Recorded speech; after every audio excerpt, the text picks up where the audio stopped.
A very good evening and welcome. This is Primetime News on TV1 for the Newsfirst team. I'm Srilankanbeauty. Today is the 1st of March 2023 and here are your headlines for tonight.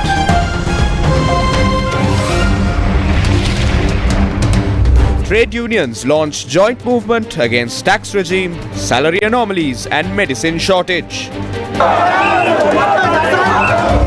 President's Director General on Trade Unions says the strikes and protests failed.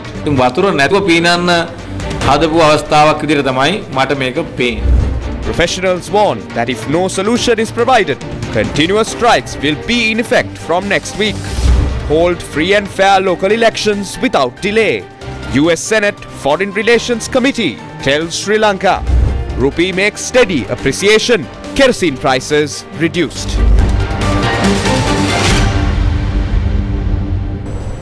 In a top story for tonight, trade unions representing multiple sectors protested and went on strike, citing several issues including the unjust tax regime, bank interest rates and the failure to increase salaries and anomalies.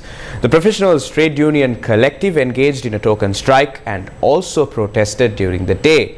In the meantime, trade unions attached to electricity supply, ports, petroleum, railways, education and postal services protested during the lunch hour. Trade unions at the Sri Lanka Ports Authority launched a slow workflow campaign from 7 a.m. today to 7 a.m. tomorrow, and they protested opposite the Khan Clock Tower located next to the Colombo Harbour entrance in the afternoon. They demanded an immediate overhaul of the government's tax regime. They blocked the road from opposite the Khan Clock Tower and protested for about an hour.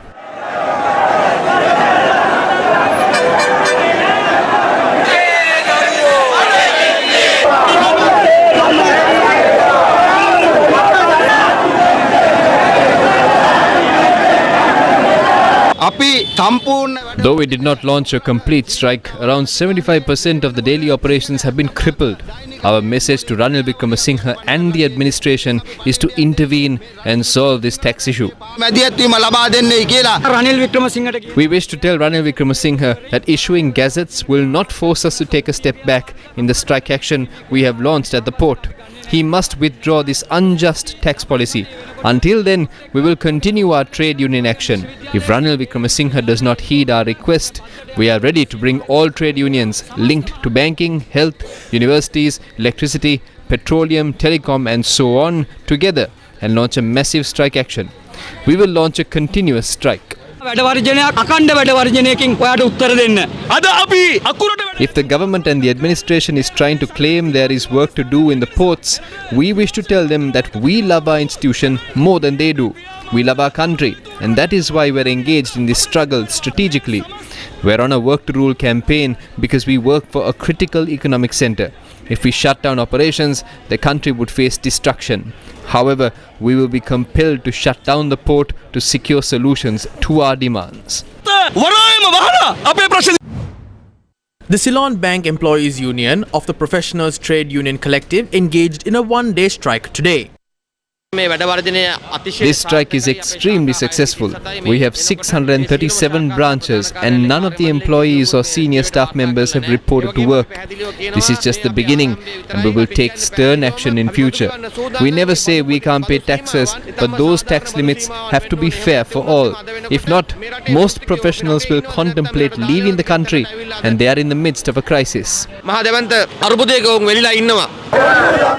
The Central Bank Employees Union staged a protest against the unfair tax policy opposite the Gampar railway station earlier today.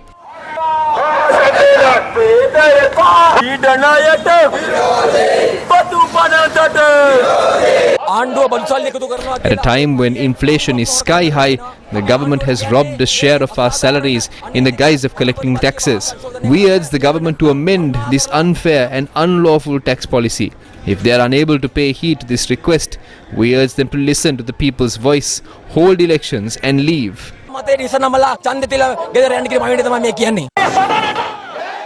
Bank employees in the Kurunegala district also participated in the one-day token strike.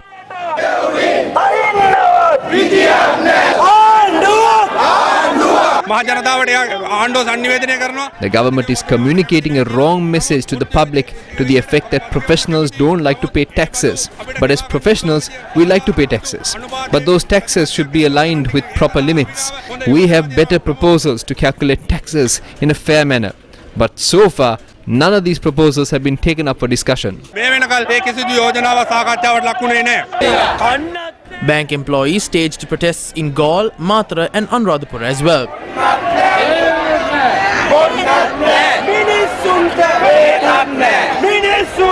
Several banks across the island remained closed as a result of the strike action launched by the employees. Trade unions at the Ceylon Petroleum Corporation staged a protest opposite the Kolonava terminal. They requested the government to amend unfair tax policies and to halt the privatization of Sipetco by portraying it as a loss-making body. We know that Sipetco is generating huge profits at this point. Last year, Sipetco has generated a profit of 22 billion rupees over a 6-month period, but nobody has revealed this. Instead, they are hiding these facts from the public in an attempt to portray Sipetco as a loss-making body. They have created a misconception that Sipetco is incurring losses due to inefficiencies in the staff. This government is planning to sell Sipetco along with 450 filling stations under the purview of Sipetco, while also attempting to close down CPSTL. Employees of the Sapugaskanda oil refinery also staged a protest. According to our correspondent, the employees launched the strike action this morning. If Ranil Wickremesinghe has decided to privatize various departments of Sipetco along with over 430 filling stations to please private entities and the IMF, then we would like to tell the public that this is the end of the Ceylon Petroleum Corporation. Activities at state hospitals were hindered earlier today as a result of the joint trade union action. Only emergency treatments were carried out at the National Hospital in Colombo.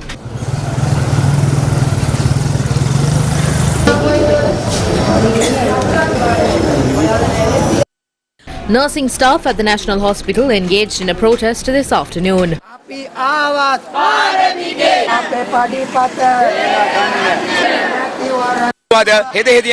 Nurses have been choked. Innocent patients cannot be treated because we don't even have medicine and surgical equipment. This vile government has led patients to the edge of survival.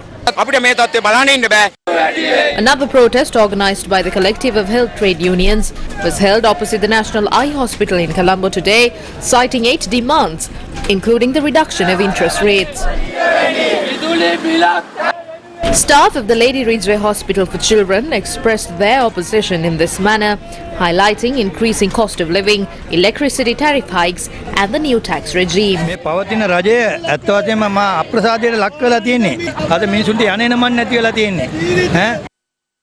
Employees attached to the Kurunagala Teaching Hospital also staged a protest today.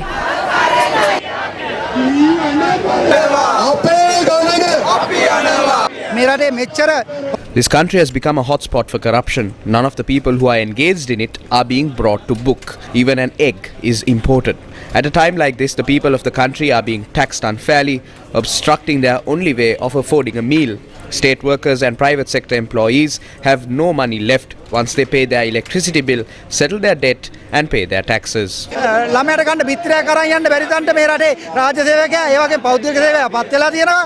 The protesters marched towards Kurunagala town. Thereafter, the police obstructed the march.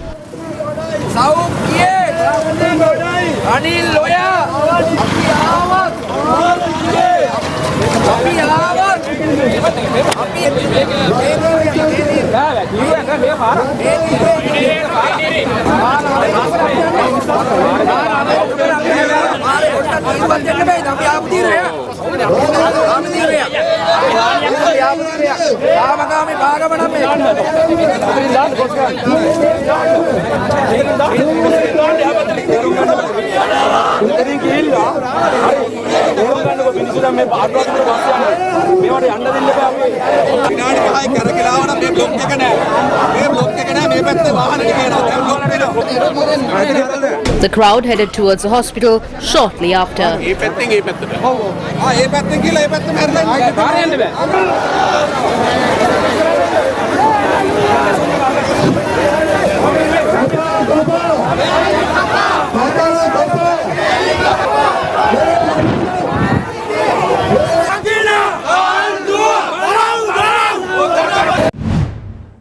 Academic staff of the Open University staged a protest today and emphasized that the unfair tax policy should be revoked.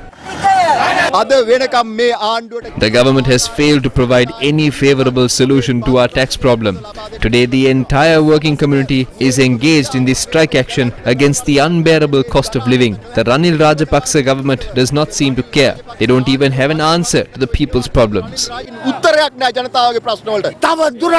Respect the people's mandate and hold an election immediately. You have taken up something which you are not competent to do. Do you plan to destroy the country like this? We are demanding the government led by Ranil Wickremesinghe to leave without destroying the country furthermore. Stop burdening the people and respect the people's sovereignty and leave.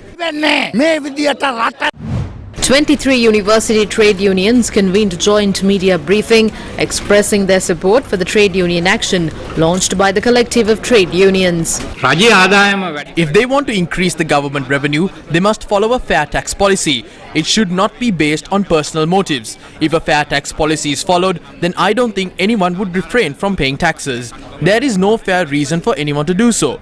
But because this tax policy is fraudulent, we are against it. They are taxing our salaries, but they hold parades, they hold the independent celebrations, they import vehicles, they create new ministerial portfolios, and none of that has stopped. We were told to tighten our belts, but we are not ready for that. We are ready to pay taxes if we can see progress in the country. If all we see is scams and waste and robbery, then why must we sacrifice? The government is telling us to tighten our belts, but they increase their fuel allowance from 50,000 rupees to 75,000 rupees. When the government officials and politicians enjoy such benefits and increase their payments, how can the state employees survive? The government should take responsibility for the disruption of university students' education. The employees of the National Water Supply and Drainage Board engaged in a protest march from Ratmalana to Soisapura this morning, demanding the immediate withdrawal of the unfair tax policy.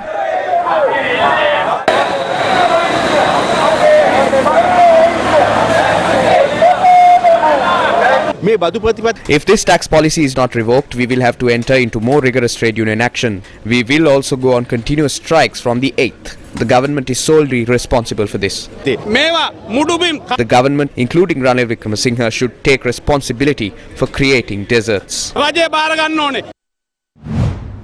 School teachers reported to work today dressed in black, demanding immediate solutions to issues including pay disparity. Ceylon Teachers Services Union and Ceylon Teachers Union jointly staged a protest in Kottawa this afternoon.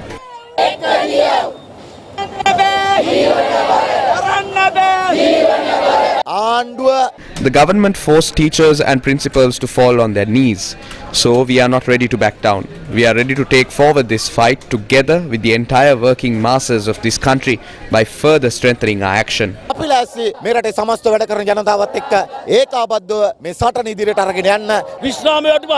They have introduced a new contributory pension system to slash pension payments as well. This was brought in 2016 too, and then Ranil Wickremesinghe had to revoke it. He has done it again once more. They must understand the message that the teachers and the principals are giving by reporting to work dressed in black. We will not back down. We will not betray this struggle. The railway trade unions extended their support for the protest without inconveniencing the public. The protest organized by the railway unions was staged opposite the railway headquarters.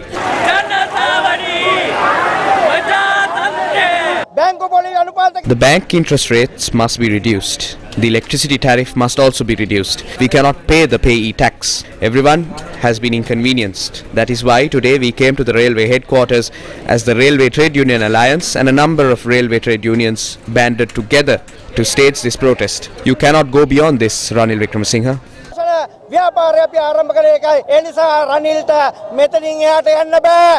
This is the manner in which the postal workers engaged in a protest in Kegaul today.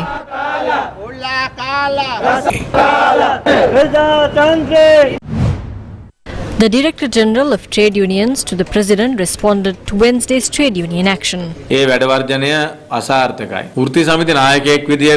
strike was a failure. I state this with disappointment as a trade union leader. We staged successful strikes in the past. However, those strikes were staged at the appropriate time. Strikes must be launched knowing that victory can be achieved. We should swim in the water and not on land. This strike can never be seen as an attempt to swim without water. Not even 5% of the health sector went on strike. 95% were working. None of the postal service went on strike. They only protested. There are issues and even they have certain demands. There was no strike in the transportation sector. Although it was said that black bands will be on display, there was nothing of that sort. There was a work to rule campaign in the petroleum sector. However, the delivery of fuel was completed. A group had reported sick in the electricity sector. However, there is electricity.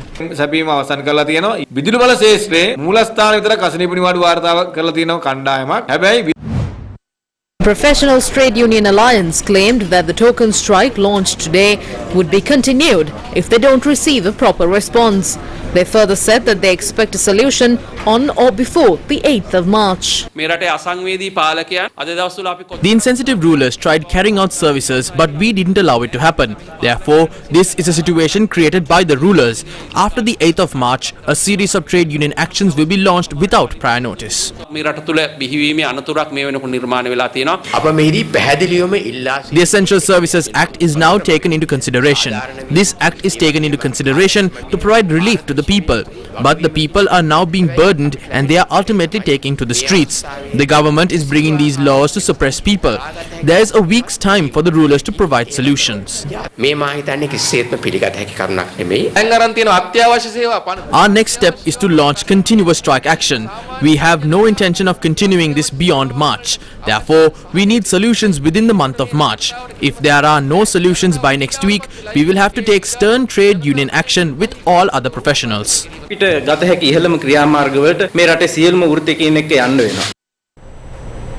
More news follows after this short commercial break. Stay tuned to News First.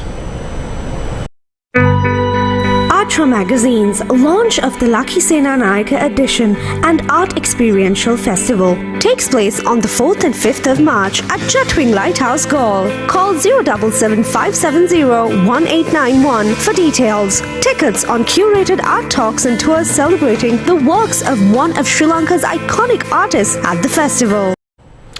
Welcome back to the news. In more local news, the Sri Lanka rupee appreciated against the US dollar earlier today.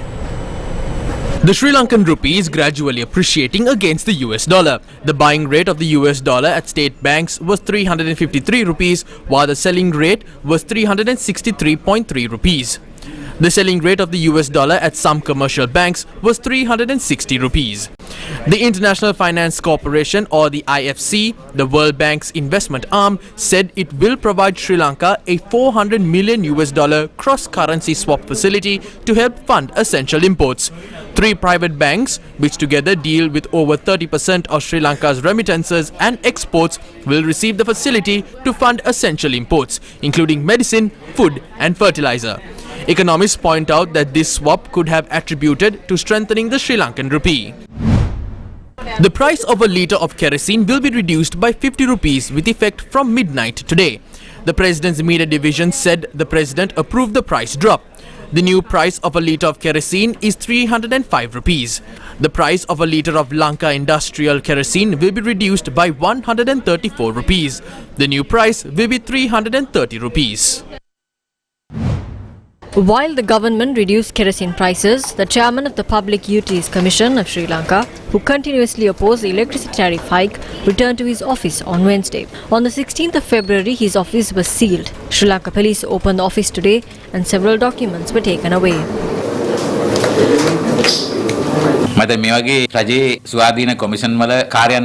Interfering with the operations of an independent commission raises concerns over the independence of the commission. We witnessed how the political authority interfered with the operations of the independent commissions. This too is something similar. I will take legal action against the unjust tariff hike.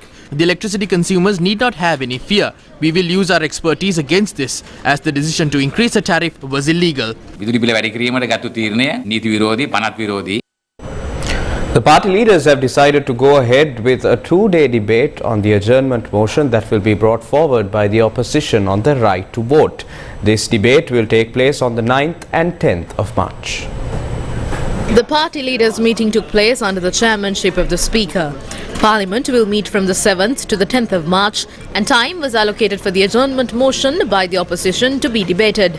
On Tuesday, opposition leader Sajith Premadasa and a delegation of opposition MPs met with the Speaker and requested for the Finance Secretary be summoned to inquire about funding the local government election. The proposal was put forward to the party leaders' meeting and it was rejected by the ruling faction. I asked the Speaker on his response. If we cannot seek an election locally, we will take the matter internationally. Everyone is simply passing the ball to the other. Are we to seek intervention to obtain funds from the government? I asked for an opportunity for the MPs to vote. He agreed to it.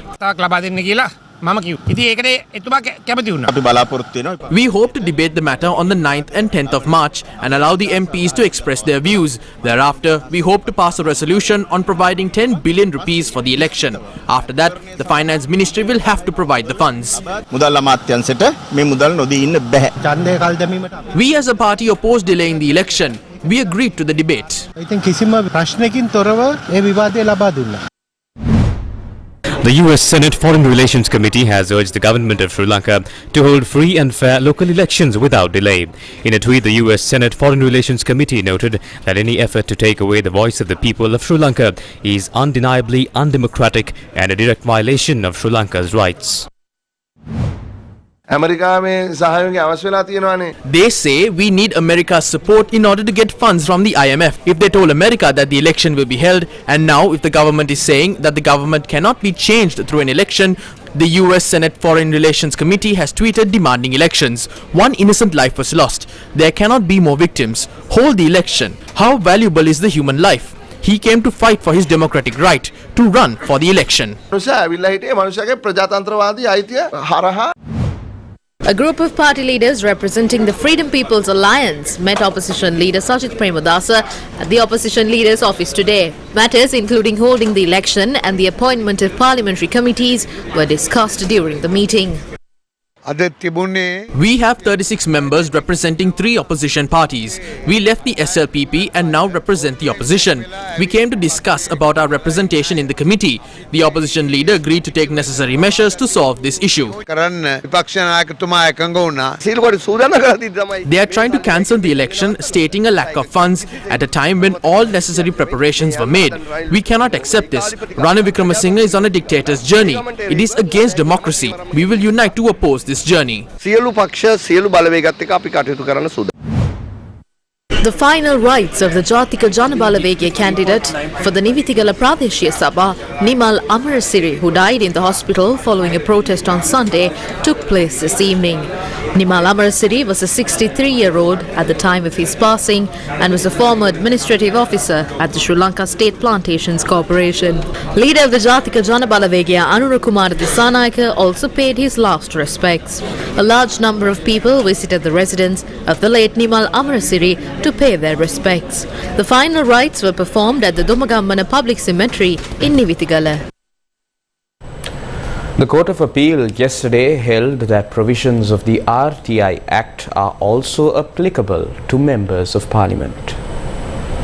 The Secretary General of Parliament had filed an application challenging the Right to Information Commission's decision that the information requested by a journalist should be released to him. The Court of Appeal, 2-judge bench comprising Justices Sampath Abeyakone and P. Kumararatnam, upheld the Right to Information Commission's decision that the information requested by the journalist regarding the names of parliamentarians who have tendered their asset declarations should be released to him. The Court of Appeal noted that the RTI Act should prevail over the provisions of the Declaration of Assets and Liabilities Law. The Court of Appeal said it would enable people to know the names of the members of Parliament who have tendered their declaration of assets and liabilities. Justice Abeyakone in his ruling said that providing the list of names of the members of Parliament who have tendered their declaration of assets and liabilities as required by law is not disclosing information they have provided in the declarations.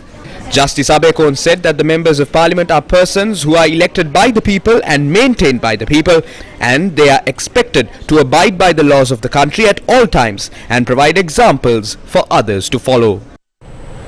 A carcass of a leopard has been discovered in Kegol.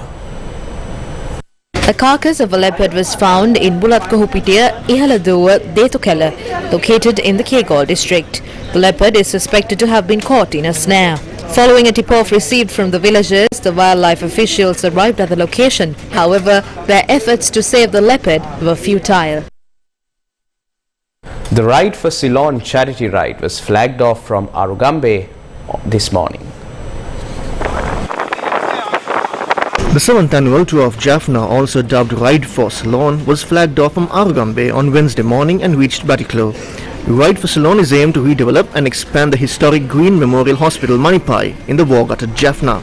Ride for Ceylon is a 4-day, 475-kilometer bike ride and will take place from the 1st to the 4th of March. The ride is also supported by Sri Lanka's tourism sector, including House of Travels and Tourism, as destination management to promote Sri Lanka and attract tourists to the island nation. My name's Michael, I'm from Sydney, Australia. I've always wanted to travel to Sri Lanka, so when my friends told me that they were doing the Ride for Ceylon in 2023, I thought what a great opportunity to see this beautiful country. The people of Sri Lanka have welcomed us into their towns, into their cities. It was a really wonderful experience.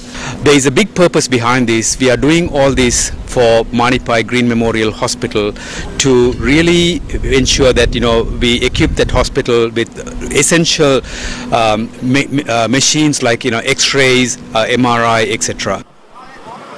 Riders, based on their experiences and riding speeds, were divided into 3 groups. Each group will have a peloton ride captain. The ride will end on Saturday in Manipai in the northern province.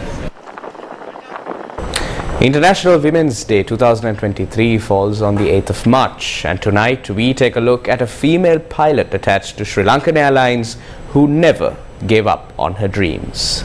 Ladies and gentlemen, your captain speaking. My name is Chamika Rupasinghe. I would like to welcome all of you on board this flight UL 503 from Colombo, London Heathrow. We shall be departing shortly. After departure, left turn towards Indian subcontinent. This is Captain Chamika Rupasinghe. Captain Rupasinghe flies for Sri Lankan Airlines and joined the industry during her university days as an air hostess. Yet, she never gave up on her dream of one-day flying for an airline and eventually became a pilot for Sri Lanka's national carrier and is in charge of Airbus A320, A330 and A340 aircraft. I thought the cost of becoming a pilot would be astronomical. I decided to join Sri Lankan Airlines during my first year in university to support my family. After flying for 15 hours, I directly head to the university. So, by the time I completed my degree, I had money with me that I used to pursue my career. Decisions need to be taken within the cockpit at 30,000 feet up in the air. The decision on any issue should be the correct decision. A pilot cannot make a mistake, and there is no mercy for that. To taste the sweetness of success, we first need to experience the bitterness of pain. We pass and fail all the time, but we will never be able to go forward if we abandon our journey. The bitterness and the painfulness of failure. Tonight on Sri Lankan Sky Warriors, we take a look at innovation.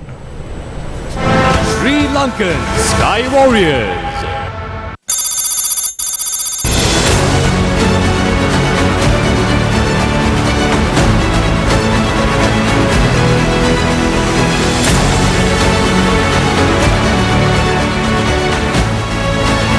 The Research and Development Wing is a branch of the Sri Lanka Air Force dedicated to support the country's economy with new innovations. The Research and Development Wing caters to the needs of the country by upgrading the various existing facilities of the Sri Lanka Air Force. The silent warriors at the Research and Development Wing of the Sri Lanka Air Force, under the guidance of the Commander of the Sri Lanka Air Force, bring out solutions to crises faced by the country. The Research and Development Wing of the Sri Lanka Air Force is based in Katunayake and deliver much needed supplies to the airmen and women at minimal cost. The facility produces mattresses that meet high standards and completely covers the requirement of the entire Air Force. In addition, discarded documents and files are recycled to be used once more.